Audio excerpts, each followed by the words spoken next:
affect the economy. So which is, I think, a very relevant topic under the current circumstances. So under these circumstances, maybe I will turn first to Ruan. Ruan, explain us, how do you see the corona virus world, or how do you see from aviation perspective COVID-19?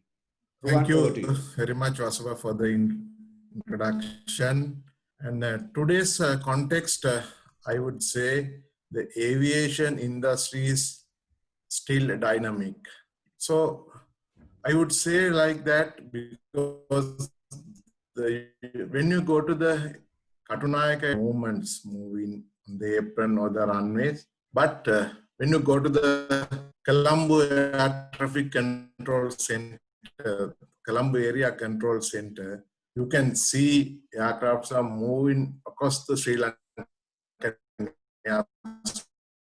airspace, basically from Australian sector to Middle East, or the European sector, or the Chinese destination to South African destination. That is because of the location, because Sri Lanka is located in the strategic location from which is connecting east and west of the globe. So it is highly important, the location advantage in this aviation business. Airline is the impacts towards the aviation or the air transportation. We have categorized main 4 factors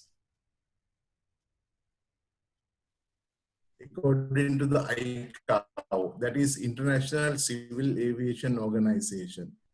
Number 1 is direct impact, which is the area is coming under airline. Impact is indirect impact, that is the suppliers and the supporting services. Other impact is induced impact. We called people who are spending over there towards the economy. That is we called induced impact. The most important impact of the air transportation is the non-empirical research findings. Basically, in the developing countries like Sri Lanka, any direct relationship with air transportation and the economic development. But there is an impact towards the economy via spillover effect, that is tourism, trade, or the foreign direct investment. So we need to look at in the broader impact of air transportation, and also we need to redefine our businesses and the business models as well as the value chain of the businesses in after COVID-19 context with the future business developments. Thank you. Thank you, Ruan. Yeah, I think basically what you're trying to say is the core of the core product is basically the aviation and the travel, and that is basically, I mean, there is a direct impact on the aviation and the travel. And then you describe the spillover effect, which means indirect or the induced impact as a result of aviation and travel. I mean, there can be effect on the tourism, and there can be effect on various the infrastructure. There can be various. Now turn to Suranjay Rajaguru. Mr. Suranjay Rajaguru is the lead business development, Haley's Aviation, over 10 years of experience in sales and marketing and business development in the aviation industry. And he's a member of the chartered marketer.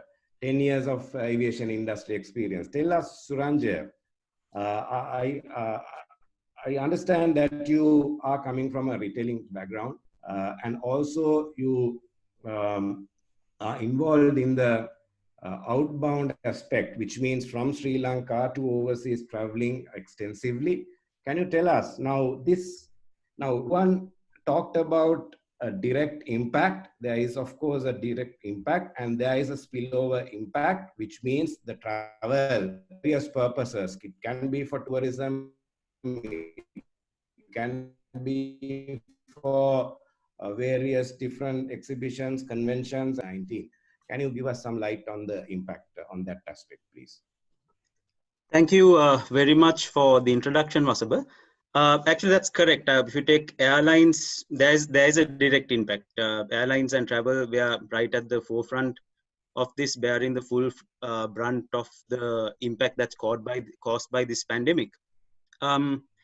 If you take in a demand perspective, it's very challenging. The International Air Transport Association, the global governing body for aviation, estimates the drop in demand by passengers by 50% in this year compared to last year. And that basically leads to a revenue drop of 55% compared to last year, with Asia Pacific seeing the largest drop. For Sri Lanka, the decrease in demand is at 58%, with an economic impact of approximately 715 million US dollars. And of course, the airlines face a liquidity crisis with a projected cash burn of 61 billion US dollars in the second quarter itself.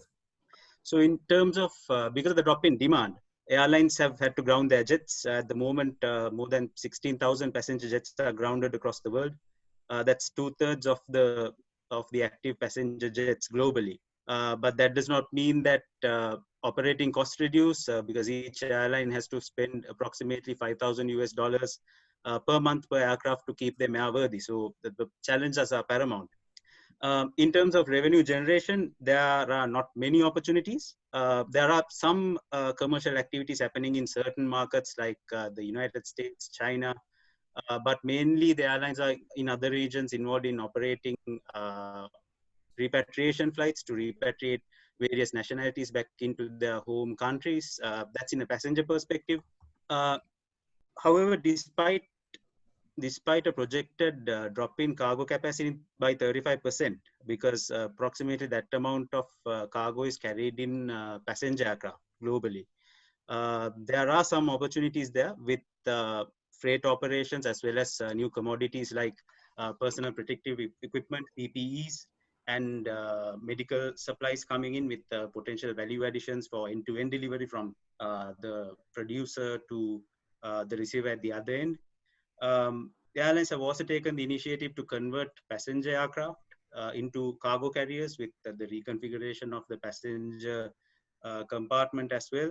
So that has been quite successful. That these add about 75,000 metric tons into the capacity each week. And of course, there are many cost-saving initiatives and government assistance through stimulus packages that the airlines have lobbied for as well. Unfortunately, we've seen some airlines who have not survived the pandemic, but that is all that can also be attributed to pre-existing issues as well. In terms of the consumer perspective, I think we have several segments of travel. The main ones are business and leisure. Under business, we have main subsegments like MICE, that's meetings, incentives, conventions, and exhibitions. And that business travel segment is estimated at a value of 1 trillion US dollars per year. And that has suddenly come to a virtual standstill. Leisure travel amounts to 950 billion US dollars globally. And it is projected to increase to 1.4 trillion US dollars by 2024. The WTO, the World Tourism Organization, estimates a drop in 60% in the tourism segment for this year as well. In the retail element, as you said, the travel agencies, they are obviously detrimentally impacted. The airlines are not flying, borders are closed. There won't be any tickets to be issued or holiday packages to be sold. But here there is an underlying opportunity for them, because if you take the mass flight cancellation when this pandemic spread globally, those who had booked through travel agents had relative ease in getting the necessary changes done without any hindrances, where they could just call up the relevant people and get the needful done. The experience of the people who booked through online platforms was quite different. So there's a lot of feedback in terms of how important travel agents are, in especially if you take a look at some online conversations. And also some of the legacy travel agencies, the conventional travel agencies, have been sort of compelled to shift their operations altogether uh, in terms of carrying out a virtual operation rather than the brick and mortar operation so far.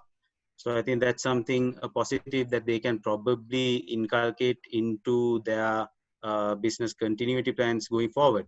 So there are some positives, but this is where it stands right now. It's a very challenging scenario.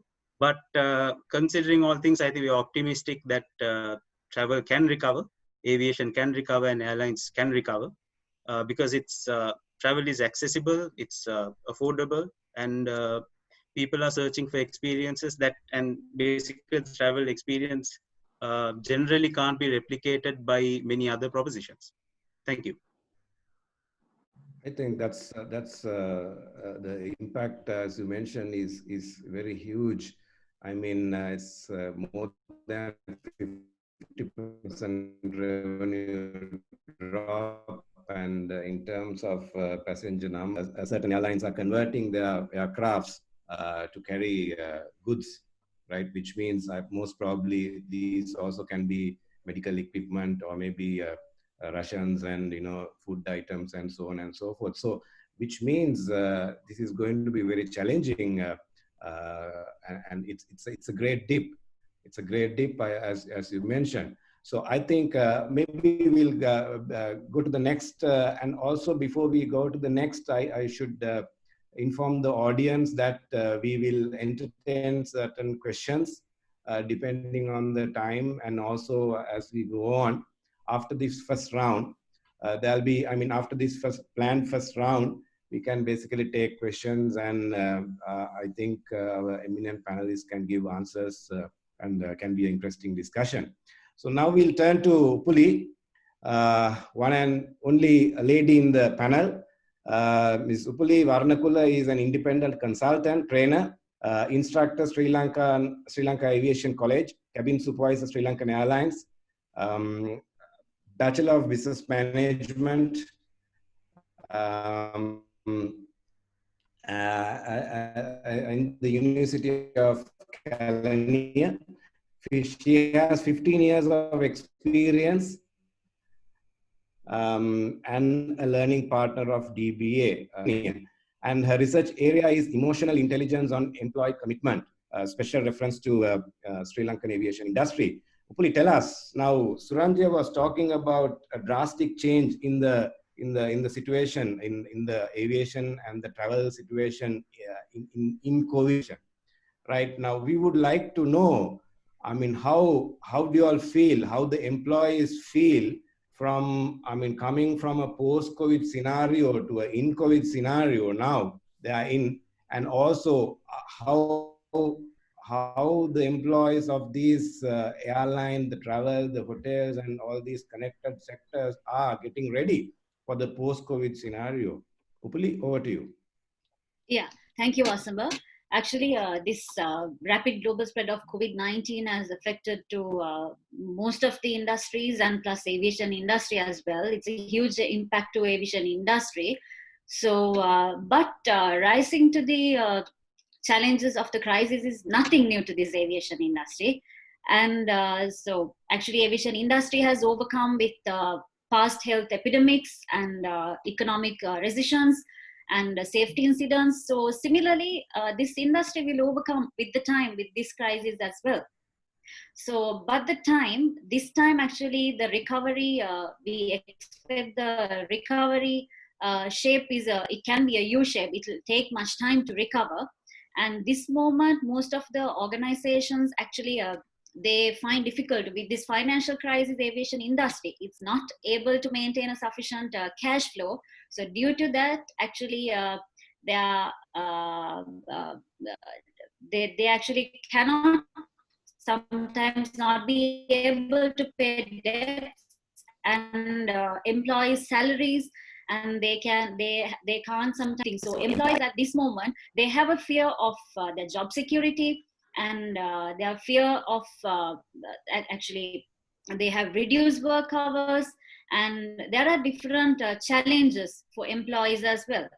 So but people are working hard, and most of the employees, most of the people are depending from those employees, and there's a direct and indirect employees are depending from this aviation industry, total airline, hotels and airports, and through many other tourist industries, tourist organizations. So as cost cutting methods, aviation industry has taken these kind of pay cuts percentage wise and no pay schemes and employees and industry. Most of the expert in industry, they have actually moving, they are joining to another stable industries, right? So it's a bit of a challenging time at this moment. So as like human resource, as strategies, most of the focus on employee side, the most of the organization, they are talking about employees wellness. Actually they have taken up a lot of decisions. So when we take administrative staff, they have given the opportunity to work from home. Actually now when we coming from traveling to work, that traffic period, actually that traffic period, that when the time that you stay in the road, that actually that time you can be with your families at this time. So it can be a bit of a plus point, but will be there, and especially sanitization and health benefits, health sanitization systems, and they have adopted. And most of the frontline service are affected to this, and most of the organizations, they are using personal protective gears. They are gearing frontline staff with these stuff, and they have reduced person-to-person contact. And hotels and most of the airlines, actually they are making the touch-free systems. They are introducing the face-to-face maybe contact. So actually this time there's another challenge and another strategy that we can use, communication. So if organization has a transparency with the employees, actually this time they can provide proper information, what will happen to the industry or what will happen to the organization. Then employees have a proper idea. By that, doing that, you can you can protect the image of the organization as well, because then you don't get tend to come up with your own assumptions, and so because of that you can protect employees, and indirect employees are actually affected to this. And but due to thanks to government procedures and the other authorities and maybe organizations, they have taken little bit of these kind of HR strategies for these strategies that they have taken. Thank you, Vasamba. There are people in the waiting room. I think the admin has to add them in. There are a lot of people messaging me, and also the YouTube link is not working. Dinuka, right. Let's ask interesting note from Upuli. You are talking about probably a U-shaped recovery, which means probably before end of December or something like that, we will have a recovery. And if not, also experts say, what if the recovery is W-shaped? So maybe, I mean, in the next round, I would like to kind of ask the worst kind of scenario, worst situation, if the recovery is going to be W, how are we going to sustain? How are we going to sustain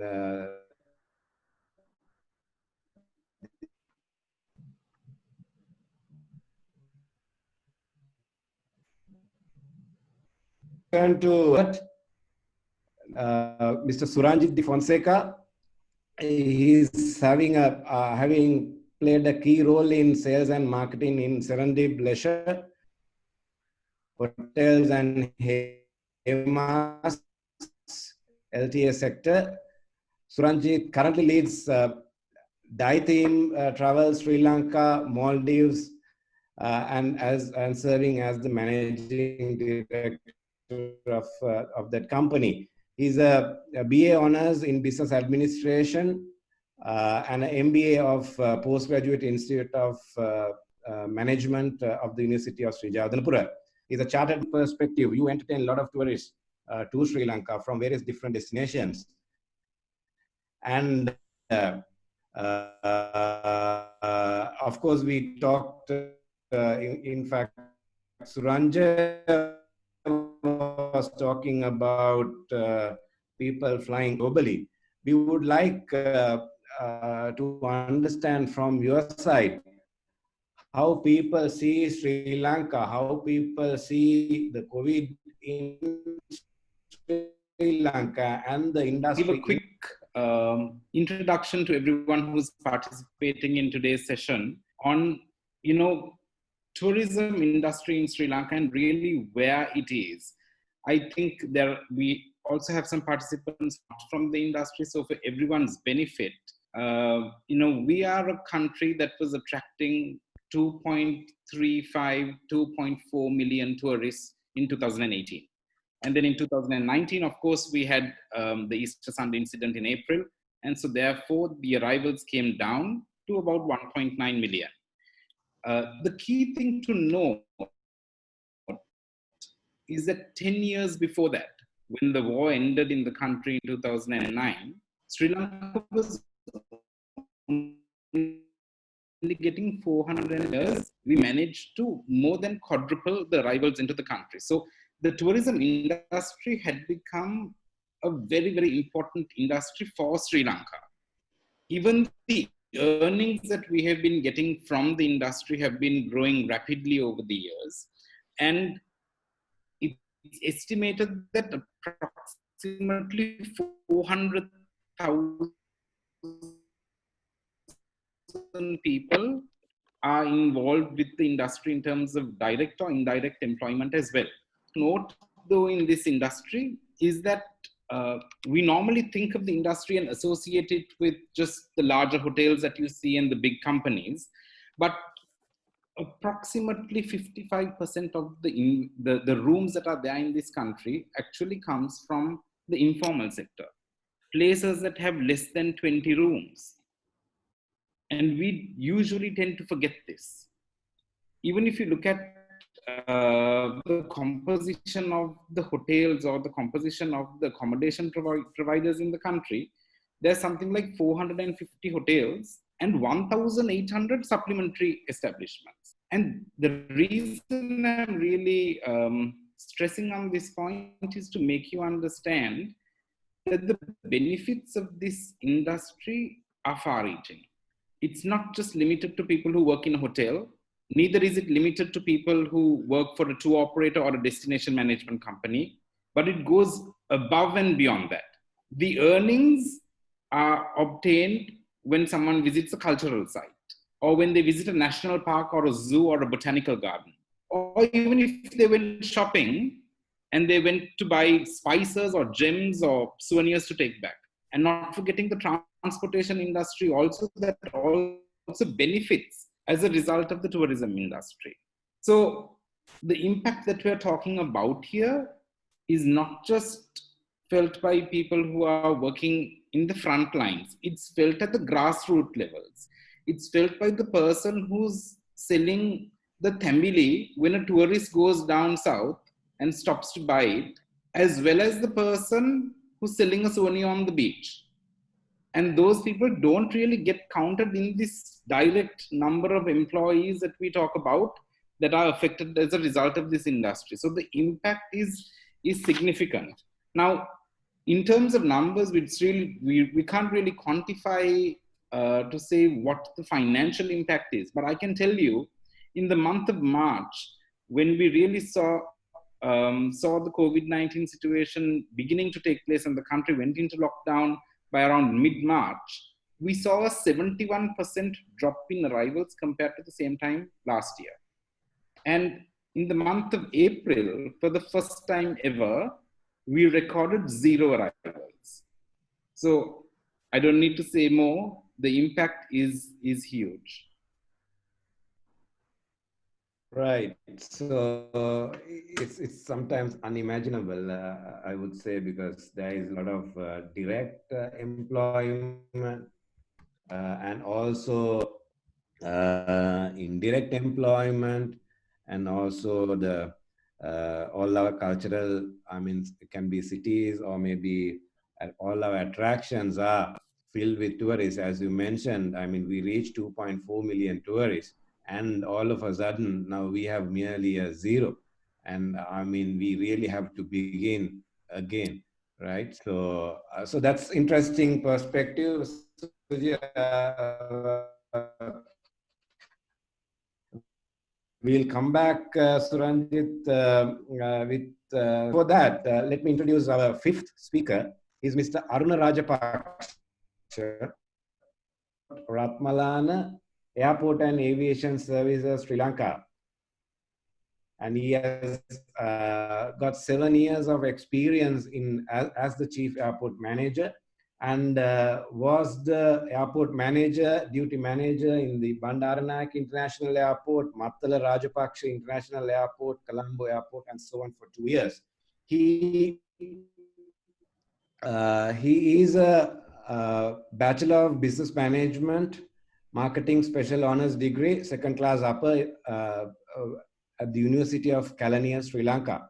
He holds Master of Business Administration from University of Colombo, and he's also a chartered marketer from Institute of Marketing. He's also a DBA partner, DBA learning partner. His research area is operations management in a smart airport. So I think you're spot on with your research, Aruna. So tell us now. This is the time we need smart airports. Not only smart airports, smart people, smart action, smart infrastructure, and so on and so forth. So how do you see our infrastructure in Sri Lanka? Maybe, okay, it can be Bandaranaike BIA, or maybe Mattala, or maybe Ratmalana. And we know, I mean, there are about 5 international airports we have, right? Including Jaffna and so on. So, and also in addition, we have about 12, close to about 12 domestic airports in terms of infrastructure, and also 20 waterdromes we have in different parts of the country. So tell us, Aruna, how do you see from infrastructure point of view, how do you face COVID? Okay, thank you very much, Vasamba. So, as you said, we have 5 international airports and a number of domestic airports. So, but still, the thing is, aviation industry and the airport industry is facing a lot of difficulties due to this COVID issue. So, if you take as a whole the airport industry, the global revenue is 161 billion US dollars, huge business. And as per the Asia recommendations, it says 97 billion will lose during the year 2020 due to this corona effect. So it says almost 60 billion, or almost 60% of the loss to the airport industry. So if you take the revenue component of the airport operations, we can divide into aeronautical and non-aeronautical. Aeronautical revenue mainly aircraft related activities like landing and parking charges. When we are not operating aircraft, airports can't get this aeronautical revenue. Also the balance part are almost 45% from the non-aeronautical revenue, because we get this from the rentals, then the car park, likewise from other different sources. but when we are not getting passengers to the airport, so we are in trouble to get this revenue. So it's almost we are at the zero revenue situation.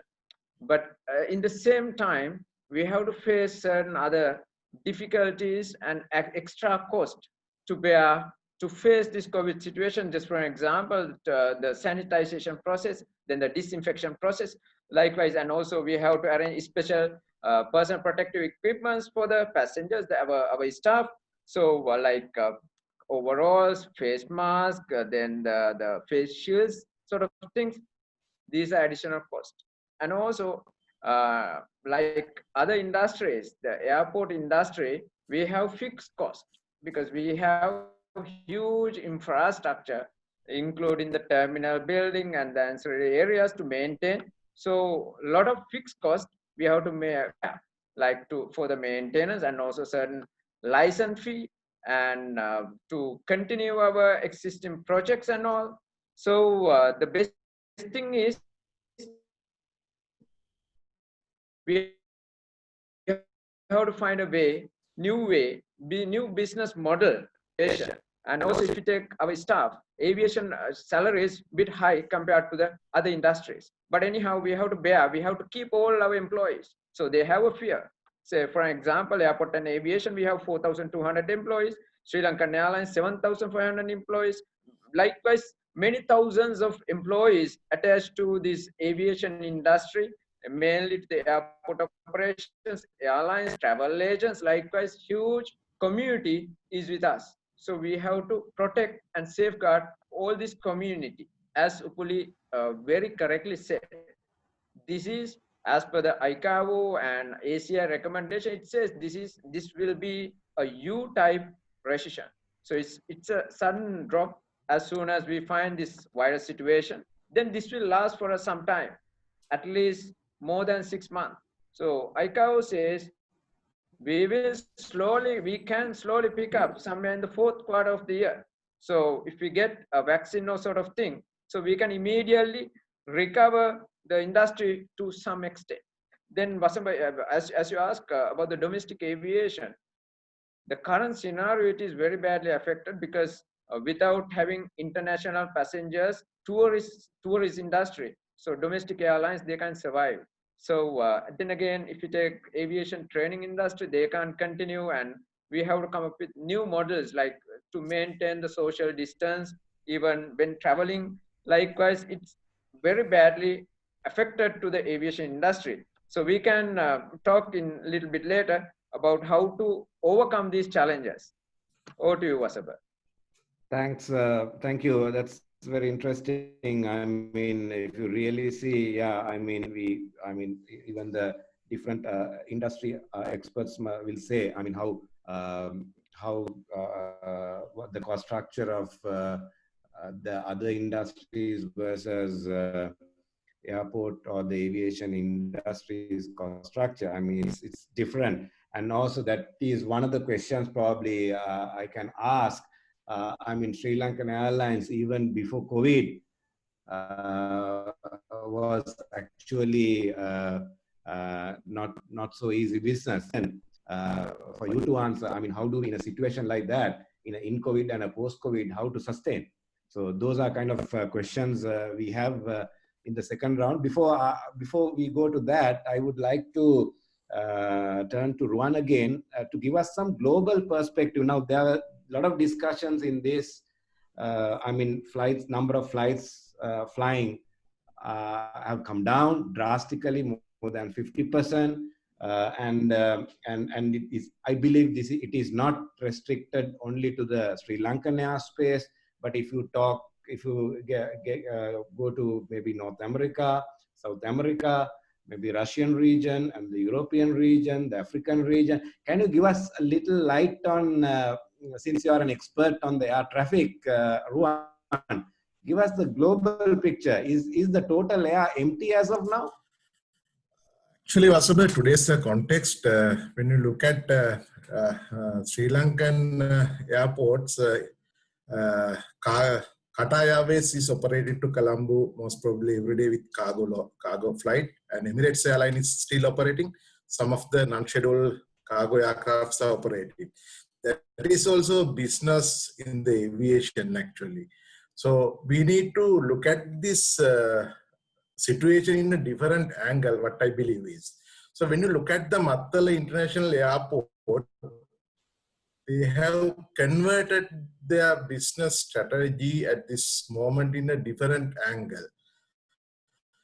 It was kind of a dull airport. Now you can look at because of the close proximity between airport and the seaport, they have initiated most of the ship crew members transit via Mattala International Airport.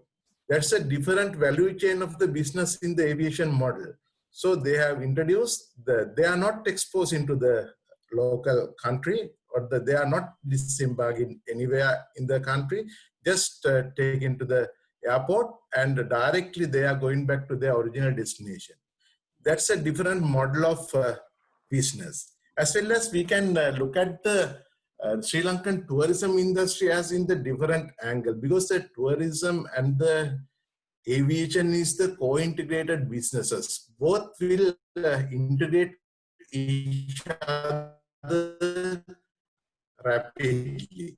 So in Sri Lanka, aviation and the tourism and the investment promotion, all three factors have come under one ministry now. Now it is very easy for them to initiate their policies in par with the new business models and the new business value chains. So, and also now the improvement with the technology, we have this smart air traffic control and the smart airdrome as well. Even any of the airdrome, in the water airdrome or the ground airdrome, any airdrome you can control from Katunaik or the Colombo. That is the virtual airdrome concept. So there's no physical contact with the people and the people each other. So we are looking forward to adapt new technology and in the process of the discussion, and also main airports like major airports like Katunaika, it's been converted to the transit hub. We don't want to disembark passengers in Katunaika or the major airports. They transit to the other small minor airports too, or the water airdromes via Katunaika without disembarking passengers to Katunaika. It's a kind of a different model and a different value chain to the business. Thank you. Right. So that's basically from the Sri Lankan point of view. Can you also give us some light from the international point of view, maybe from the Australian point of view? Because I mean, for the benefit of the audience, actually, I must thank Ruan, because he's connecting to us from the city of Melbourne today. It's actually a midnight for him. Thank you very much, Ruan, joining with us again. Can you tell us how Australian airspace you can see compared to the Asian or other Sri Lankan airspace? Right, Australia is a huge continent, so they have local traffic between interstate aircraft movement. So that itself, they cover the huge amount of air transportation. Even now, even after COVID, the world's safest mode of transportation is air transportation. So people, we believe air transportation, as well as the global context. You look at the Colombo or the Sri Lankan airspace is a huge oceanic airspace. So these people can't fly without ignoring Sri Lankan airspace. So they need to touch our airspace, otherwise they can't go to their destination. So we need to utilize our airspace, get the maximum advantage of our offline income or the revenue, and also has to be integrated with other neighboring countries or the neighboring airspaces, and in the different maybe ambulance flight, maybe a cargo flight, maybe a private jet. That is also a business opportunity in the total aspect of aviation in the global context. Now, Suranje, tell us, I mean, he was talking about the different aspects of airline and how the flights are being converted into various different aspects. Now, we can see, I mean, we have learned in our management, for example, I mean, there is full service flights right? Where you really have the full services in flight. And I mean, because of the cost aspect, because of the different experience aspect, because of various different perspectives, the budget airlines have come. Now we see in COVID situation, or maybe I do not know how it is going to be in the post-COVID situation. There will be another format comes or not, I do not know. But as of now, at least we have two different options: the full service and the budget and budget service. So how do you see? I mean, as of now, everything is grounded, right? Whether it is budget or full service or whatever. So how do you see the next step in the post-COVID from outbound perspective? Well, Wasab, it's an interesting take on the low-cost carriers. True, now we have the full service and the low-cost carriers, but I think that trend will continue because low-cost carriers will be very important in stimulating the demand in a recovery phase. And immediately, I mean, you might have people who will be apprehensive to travel. There may be price increases going forward, maybe because of the lack of demand. But in order to stimulate the demand, I think there will definitely be a necessity for very strong low-cost carriers. But I think, of course, they will also be able to sustain, but there will be challenges. I think one conversation that not only low-cost carriers, but all the other airlines will have to have is the conversation between value and cost. I mean, it's anyways there, but it will be enhanced going forward, because if you take the customer drivers, the purchasing drivers would have changed drastically from what they were even maybe a few months ago. Earlier, it would have been factors like comfort, connectivity, loyalty rewards, maybe even along with price and a whole multitude of other factors. But that might change into factors like safety and price. Safety, I'm not talking about the operational safety of an aircraft. I'm talking in terms of COVID-19. Travelers will need to know that they are safe while traveling and their health is not compromised and is protected at all times. So from full service carriers to low cost carriers, we see these airlines tweaking their value propositions at the moment to fulfill this. For example, I think some airlines like Ryanair, a low cost carrier, is basically talking about keeping the middle seat empty to maintain social distancing. Some airlines have introduced safety protocols like PPE equipment for staff and cabin and PCR testing prior to check-in. A Chinese low-cost carrier has introduced a product where you can buy up to 8 seats, and they've branded that as a social distancing package. So there's repositioning kits with gloves, sanitizers, and masks. So this is a point for low-cost carriers as well when you're considering the ancillary revenue. So in a low-cost carrier, you will essentially seat initially, and then the others are ancillaries in terms of the meals, baggage, and so on. So that's one point that will be beneficial for the budget airlines as well. So this is basically a conversation that we need to have. For example, the example with leaving the middle seat open. If you do that, that essentially knocks off proximity. In such an instance, what do? Do you increase the prices of the other 2 seats? If that's the case, what's going to happen to the demand? Are you considering premiumization overall as an option, or do we reconfigure the cabin altogether? And a lot of the things will depend on the customer preferences as well, because those vary from age, gender, geography.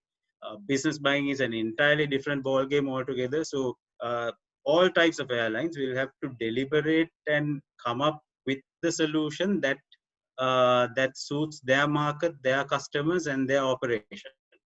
And already you see them underway. You see airlines coming up with decisions and repositioning. So, and over the long term, how they embrace technology. So it's going to be a rocky road. There will be different challenges, but I think with the proper planning and understand the consumer requirement, I think both types of airlines will be able to maintain their relevant positioning. Right. That's interesting, Suranja. I think by listening to you, I was wondering whether our budget package will overtake the full service package, but we will come back to that. I would like to go to Suranjit on the local scenario. I mean, we have, I mean, if you read 4 stars, 3 stars, and so on and so forth, we have unclassified hotels and also along with that, we have the booking.com, the Airbnb, Expedia, and things like that. I mean, evolved over time and said to be, said to be low cost accommodation. All right. And my question to you is something somewhat similar to Suranjay's question. I talked about the budget airlines, the full service, but here in the inbound scenario from accommodation perspective, I believe even the homestays are affected, right? Homestays are affected. It's not only 5 stars; it's homestays as well. So, I mean, this had impacted across, Suranjit. So, tell us how to get out from this situation. I think fundamentally what we need to understand is as soon as it's okay to travel, we need to ascertain whether people will actually travel. And I think whatever measures that we put in place has to be put based on the answer to that question. The view that the recovery is going to be like a U or a W or a V or whatever it may be, I think our preparation needs to begin from that point. And I think the reality is that we are likely to see people wanting to travel as soon as borders are open and as soon as it's done with in a rational kind of manner. For instance, if we tell people borders are open, but you need to quarantine yourself for 14 days on arrival, and if their home country says that you need to quarantine yourself for 14 days when you return, that's unlikely to grow tourism. So that's why I know it's a bit of a dilemma here, because you don't want to open the destination up too early because there is a risk associated with that as well. But at the same time, for it to be meaningful, you have to open it up in a way that makes sense to a traveler. Now, the only way I see it is possible is if we have proper testing that takes place maybe 72 hours prior to someone traveling, and then maybe testing again on arrival, just to know whether they are safe, and then giving the assurance to travelers as a destination. And it's important that it happens at a destination level, that Sri Lanka is actually safe, and we have taken lots of measures as a country to ensure that our travelers are safe. Now, to answer your question, Vasabha, about the smaller accommodation and the homestays and places like that, that's where my concern is. The larger hotel chains will all immediately put out a hygiene policy. And so the international chains like the Hiltons and the Shangri-Las, I know they've already come out with it. They've already passed it on to the trade to say that these are their 43 steps that they're doing to ensure that their travelers are safe and things like that. And they will do it. The larger hotel chains also will somehow come on board and figure that out. But it is important that at a national level, we take this message out. Maybe it has to be mandated by the Ministry of Health together with the Sri Lanka Tourism Development Authority to say that even these homestays or anyone who provides any service to a tourist has to follow certain minimum requirements in terms of hygiene and safety measures and practices to ensure that a safe environment for travelers. And then obviously that message has to go out. If we need to have regulation in terms of how many people can go and climb Sigiriya. Because we're talking about social distancing on one side, but then on the other side, if you've got queues at Sigiri, then you've defeated the entire purpose. So hotel can take all the measures and all their staff can be wearing masks, but when they actually go to and interact, when you have a problem again.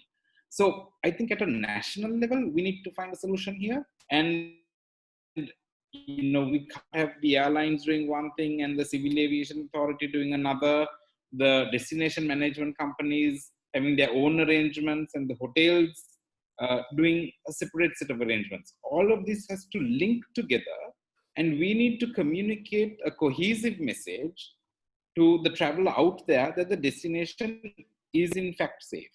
And that's where I think it's probably important, even for the smaller players like the supplementary establishments and the homestays, that it becomes a mandatory requirement in order to maintain certain minimum hygiene practices that are required to ensure the safety of our travelers.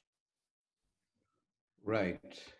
So I mean, there's a lot of work to be done. I mean, if I hope and pray health authorities, our expert scientists will come up with some kind of medication so that we can, I mean, get back to our normalcy,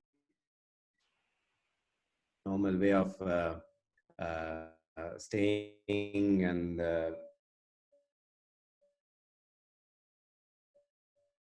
I mean, touring and so on and so forth. Fully. Before that, we are extremely sorry. There is some disruption with YouTube. There are so many who are trying to get into YouTube, but for some difficulty, they cannot get in there. But we will ensure that a recorded version of this will be transmitted to them in the due course. Upuli, tell us, now Aruna was talking about smart airports. I mean, with less human intervention in airports. So in a situation like that, what exactly the role of the employee working in the airline and also working in the airport? And it's actually not only the people who are working in the airport, the passengers as well. What kind of, I mean, training and development required to passengers as well in a smart airport, smart in-flight experience, hopefully.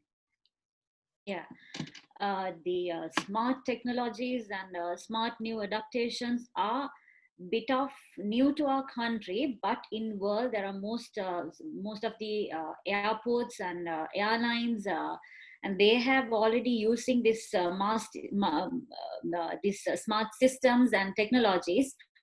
So actually now even when we take an airport, there are we can adopt like security screening systems and the biometric detecting systems. Some airports they are doing it, and actually I feel now most of the people, even younger generation, they are always on the they are used to this smart technology. So I think they will definitely, as a passenger in passenger bib, they will love to adopt this smart technologies, because the number one is their health security.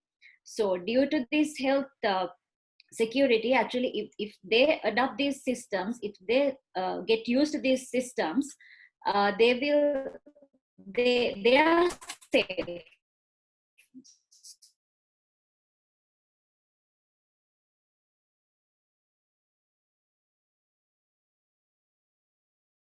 So number one, the system. So actually that's for their own safety. And actually this COVID,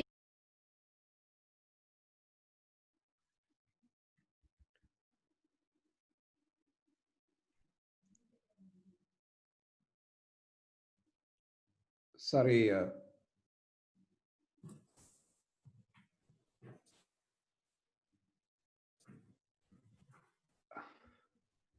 I think Upuli's line is not so great. Sorry, Upuli, we didn't get that last bit. You may have to repeat. The last few seconds, we couldn't hear you.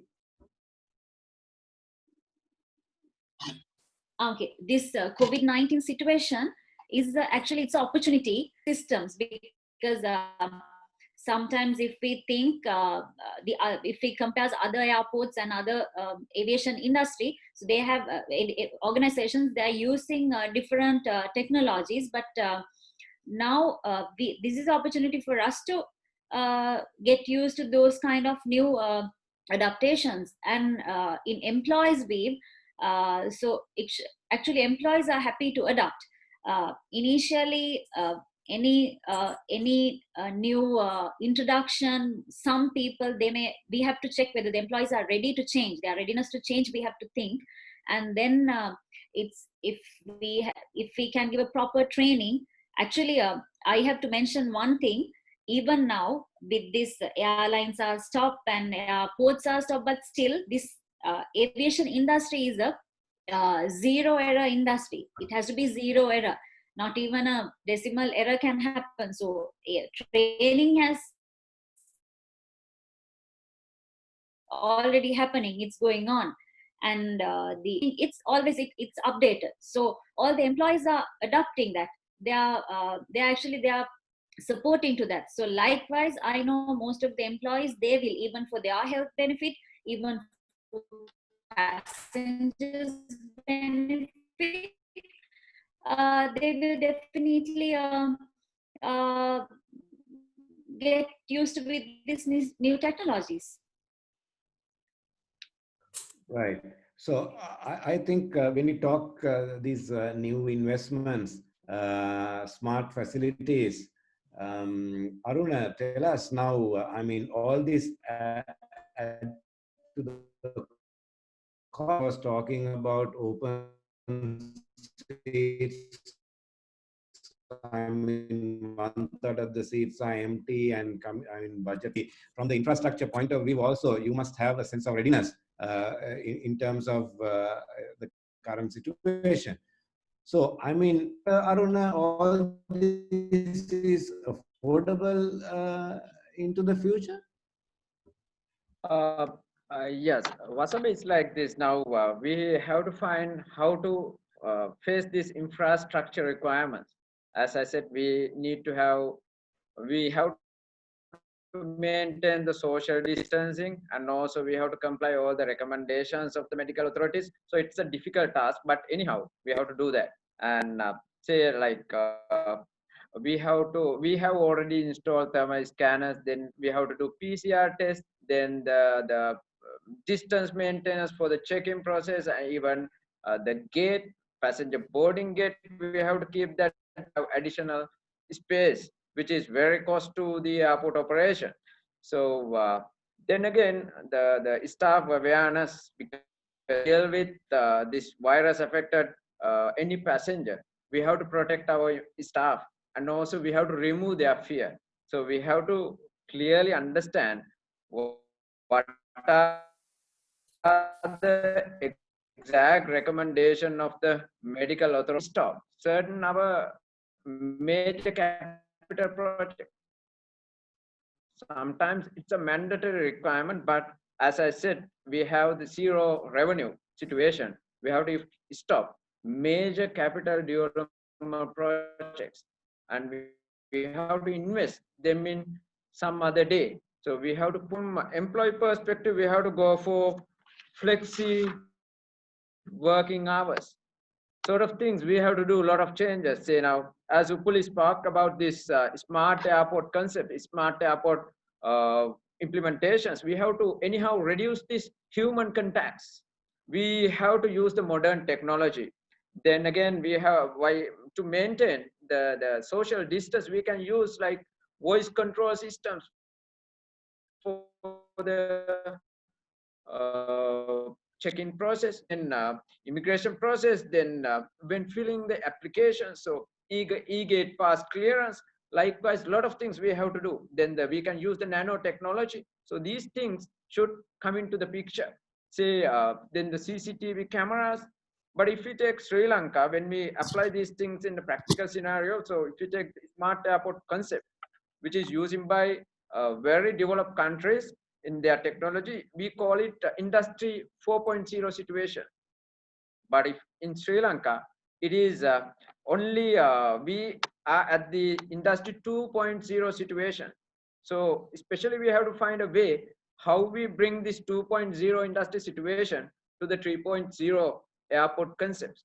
So then we have to prioritize what are the exact requirements and invest as we are heading to a crisis. So we have to give the priority to these medical requirements. So we have to have a separate system and improved health health related systems to bring the passenger from the outer porch and do the entire regulatory process and the complete in departure process safely. We have to send the passenger to the boarding bridge. Then again, to the arrival passengers from the boarding bridge, we have to safely take them, and we have to do all the regulatory formalities and take them to the arrival outer port.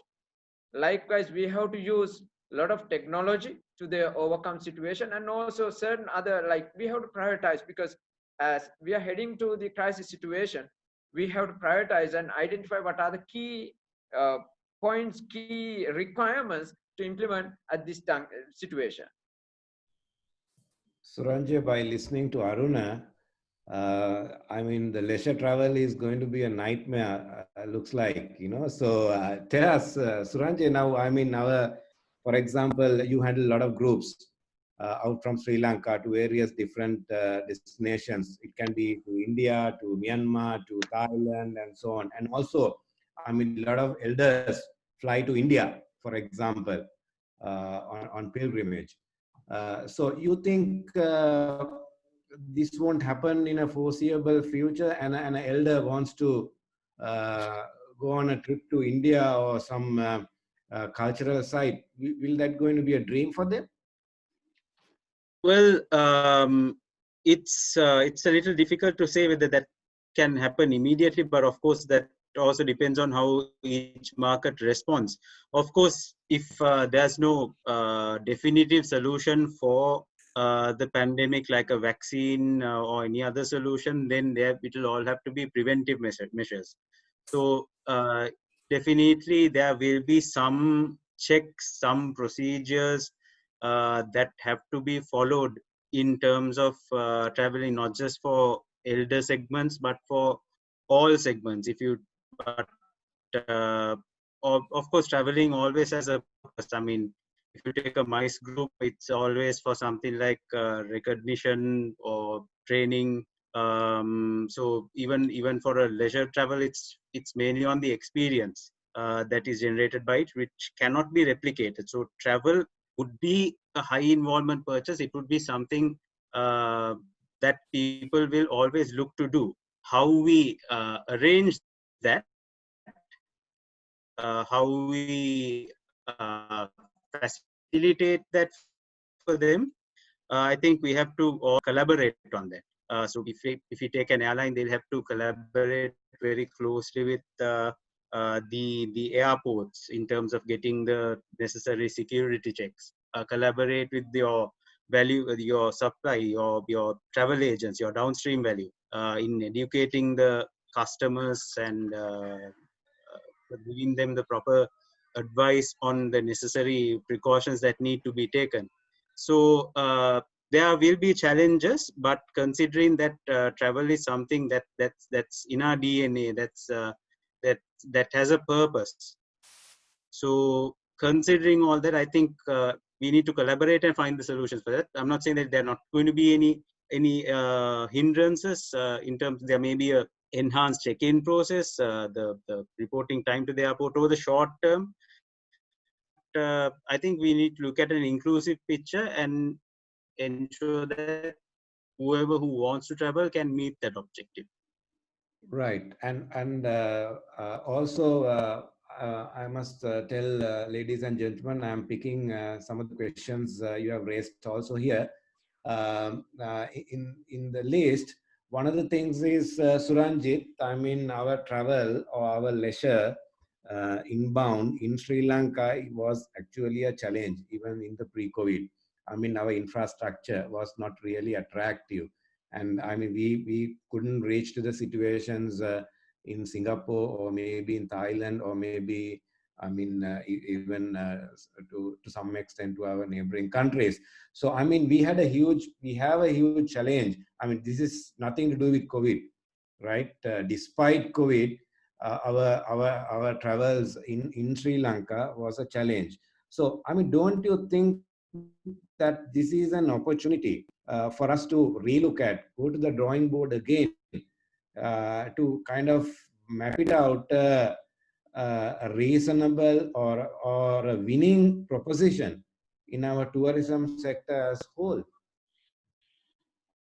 Wasaba, I feel that the challenges that we had previously were more around infrastructure.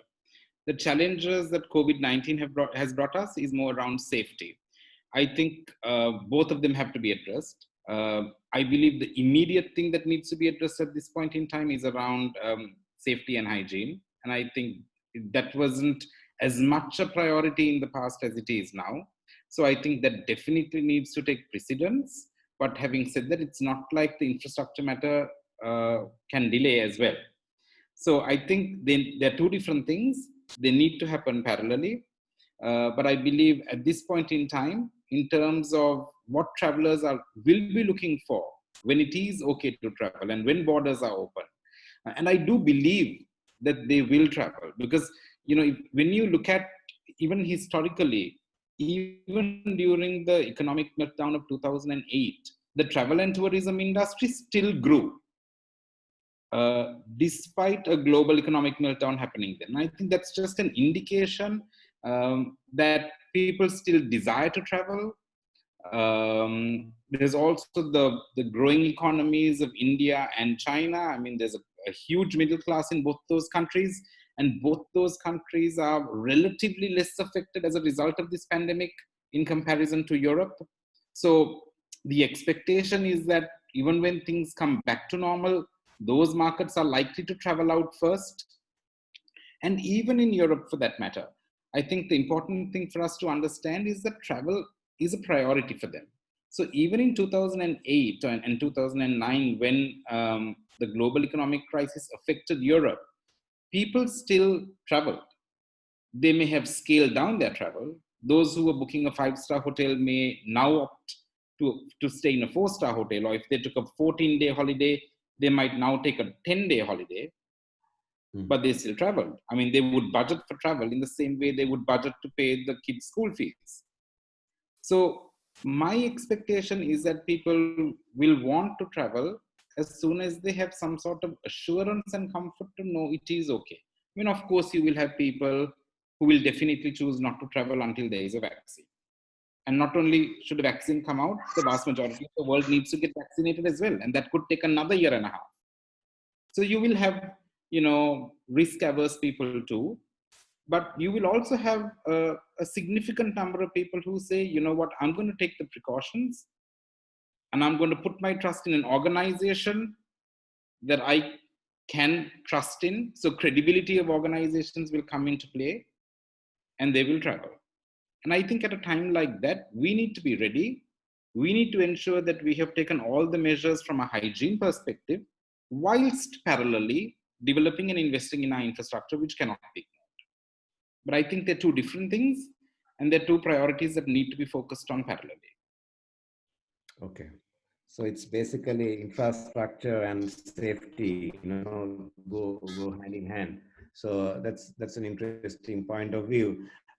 Upuli, tell us now. The other day I was listening to the Marriott International, the president CEO was talking about his efforts on the mitigation, and he was talking and saying that he's basically had taken his full year salary of in the year 2020 to kind of to show his passion and to show his seriousness to come out from the situation, and his senior managers, senior officials also have taken 50% pay cut and so on and so forth. And of course, we have seen, I mean, these pay cuts, layoffs in the airline industry, and also certain airlines getting grounded and going into bankruptcy.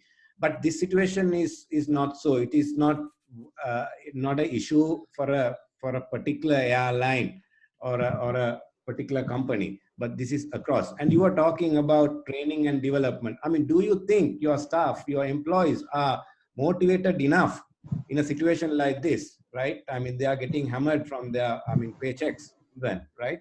So are they in a proper mindset to take this in good spirit and build their capabilities for the future, for the post-COVID scenario? Yeah, actually, Vasamba, this situation is normal for all the industries. So even actually people get stressed and they feel fear about their job security, and everything happens due to these issues. So people, in employees leave are the employees are actually demotivated at this time, but the organizations have come up with different trainings and the communication, as I said before, through the communication, through the transparency, actually employees can get some kind of an idea what's happening, so at least they can have hopes in future. So if something happens, like I said before, it can be a W turn as well, W recovery. So if something happens in future, again there can be another way, at least, right? So for actually, I can't say that there's no fear and they are not motivated, but everybody's suffering. It's not only to this airlines or whatever industry, but we have already taken decisions, like we are planning to respond to changes in customers' thinking and their demand. Everything will be changed. So we are practicing, have taken different strategy employees, and they are giving a lot of training guidance and what's happening. So likewise, I think everybody's getting ready and everybody's hoping everything will be all right. But yeah, it has a bit of fear and stress and those kind of things is there. So actually everybody is waiting to cater passengers and customers and so first of all, everybody even Sri Lankan, all the people, all of them have to get together and support these systems, because we have to promote our country, even to survive. Employees, like I said, direct and indirect employees, even for them to survive, we need customers to our country. So everybody has to get together and help to these current health scenarios, and we have to promote our airlines, our airports are safe to travel, and hotels are safe to stay, and our country, the domestic transport and food and beverages stuff are safe. So likewise, if we promote our country as a safe country, then definitely passengers will come to our country. So by that, I think there's a hope that we can come up with different strategies, and hopefully the fear will fade off. Okay, Ruan, also, I mean, listening to Puli, tell us, I mean, she was talking about strategies.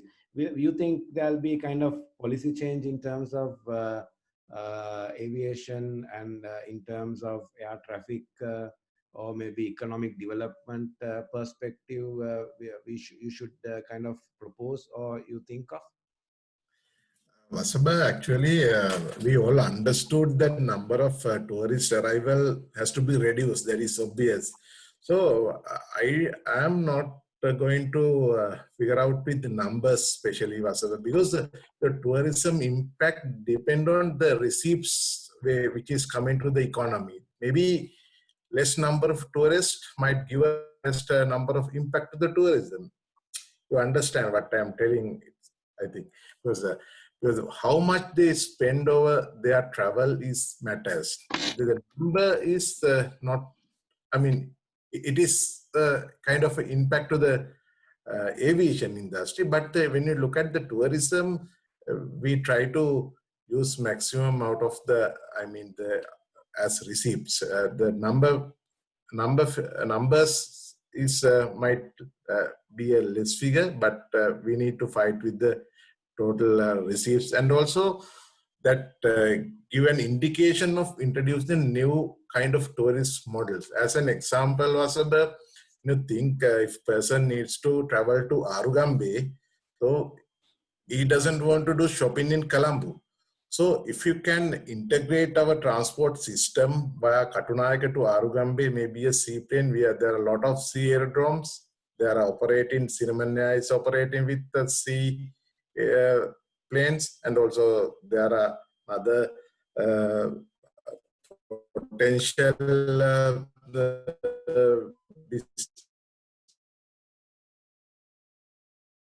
business model has to come up in this situation. So we need to get out from the traditional pattern of tourism or the aviation and look into a different angle of this pattern, and also the co-integration and the interconnection between these authorities, basically that is has to be co-integrated with their policy making and the decisions.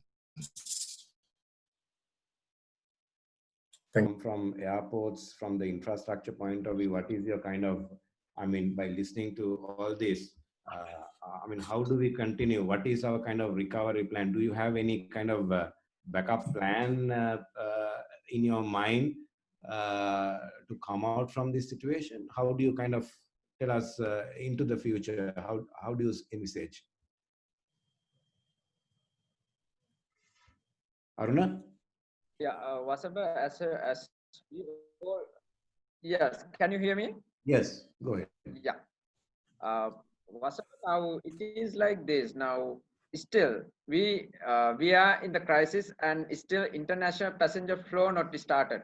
But without waiting, the recorded situation, still there are certain silver lines we can address. Now, for an example, cargo operations. So few of the operators in Sri Lanka also started to do some cargo operations to Maldives, but it's short term. Again, the domestic operation, if you take now, helicopter operation will commence from this week, or almost started. So subject to a certain recommendation given by the medical authorities and also the civil aviation authority, they have commenced their operations. The thing is, we have to prioritize the domestic aviation market, because as we are not getting influx from the international tourists, we have to rethink about how we can use the domestic tourism into this value chain. Because without international tourists, we can't work out our value chain or the business model. And also this should be an integrated system, as Suranjit said. So this should be an integrated system, and we have to have the link between all the processes. Say, starting from the airport, then from the airline, they're bringing passengers to the airport, then to the taxi operator, then to the hotels, restaurants. Likewise, all together, get together and do this with the involvement of the regulatory authorities. And when preparing this business model, we have to target in different ways. Say, for example, if we target the premium end, we can prepare a separate marketing plan, how to bring international corporate. When we bringing international corporate jets, it can be to BIA, to Ratmalano, Matala. Then the next term is how we treat them, how we welcome them at this Sri Lanka as a safety nation. So we have to give that medical assurance to all the exclusive passengers who are arriving. So they will spend money. They have enough money, but we have to give that assurance. Then again, we have to tie up some agreements with our health authorities, most of the sophisticated hospitals. It can be mainly the private hospitals, and also we can show our government facilities available in the health sector. So this is very important. When we develop our new business model, health factor will play the major role. So we have to give the prominence for this recovery plan. The medical is as the most critical plan, and again we should merge a medical facility in whatever the tourist or the travel packages we promote. Because now, for example, now in airport perspective, we should promote this is safe airport to land. We have to show what are the safety precautions we have taken and how we treat the passengers. And also we should communicate this message to the globe. We have to get the international attention. We should show Sri Lanka is this stress-free country, like coronavirus-free country. Then only the people believe and start their operations. Right? So we have to think about this. So from the airport, from the airlines, and all the time, we should brand Sri Lanka, because Sri Lanka branded as a tourist destination. But now in this particular case, they're not concerned about the tourists or what are the places have to visit. So at the same time, whilst we are promoting our tourist destination, we should give the medical assurance. We should give what are the precautions and how safe you until you go home. So we have to give that assurance to promote our travel industry. And when discuss about this recovery plan, it is a must. And also we have to consider about the business continuity plan. Individual level we can discuss, but in the national level, as we already discussed, so now national level, this is the time for all the management gurus and marketing gurus to come to the picture. Because up to now, up to today, in Sri Lankan context and the global context, most of the whole health authorities given their maximum contribution to recover the situation. But we have a lot of management experts, a lot of marketing experts. This is your time, and also technical experts. Now this is your time to come to the situation and play your role. It is very, very important. I think this is the high time for their contribution. Right. Thank you. That's very interesting elaboration. Last final question, maybe a quick answer I expect from Suranjay. Now used to a lot of technologies. For example, now we are on Zoom and all these, different destinations are connected. And do you think this business travel get affected as a result of this technological transformation, Suranjay? Just a quick answer for that. I think that's a very pertinent question, because platforms like this they've been very helpful for businesses, especially over the past few months. And given the fact that we also having this webinar on Zoom, but the research has shown that these types of technology does not really impact business travel in a detrimental way. That is in a pre-COVID scenario. But if you take some of the previous disruptions like SARS and 9/11, the research definitively shows that technology, although it improves efficiency, those are not really adopted to an extent where it impacts the industry. For example, see if one company has 10 people who were slated to travel, at that time, what they did was to send the 3 key people there and then have the balance team joining through a video conference. So the importance of these platforms is that, for example, if you take a manufacturer in Sri Lanka, he or she can connect with their customer maybe in the United States on a weekly basis and have a catch up. But the travel that he or she does for those critical purposes will still remain intact. And if you take subsegments like MICE, under corporate travel, meetings, incentives, conventions, and exhibitions, those are, again, as I said before, done for a purpose, either for a recognition or a training or team building. So that purpose will not be replicated in platforms like this. And I can't imagine a scenario where a Sri Lankan company would want to hold a dealer convention through a platform like this. They definitely will increase the efficiency of businesses, but over the long term, in my view, will not be a substitute for travel. Thank you. Thank you very much, ladies and gentlemen. I think we have come to the end of the discussion. I must thank the presenters today. We have Mr. Ruan Higoda joining from Melbourne today. It's actually midnight for him as well. Thank you very much, Ruan, joining with us. And Mr. Suranjay Rajaguru. Thank you, Suranjay, for joining and giving your valuable contribution to this program. And Upali, our DBA learning partner, thank you very much. Suranjit, also, I must thank for your insights in the inbound and the hotels and the travel sector in Sri Lanka. And Aruna was talking about the infrastructure side of it, the airports to the smart airports, and how exactly the recovery plan should work in the country like Sri Lanka. So big thank you for all of you, ladies and gentlemen, for joining with us. And also, I mean, our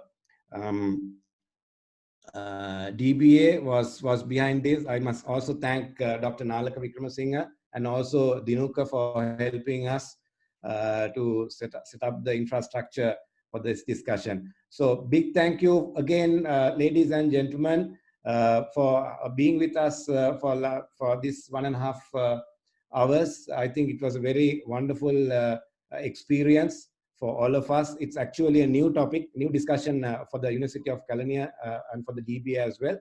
So again, I think we will probably meet up with the 5th session of 7 full path in this seminar series. Thank you very much and good night, ladies and gentlemen.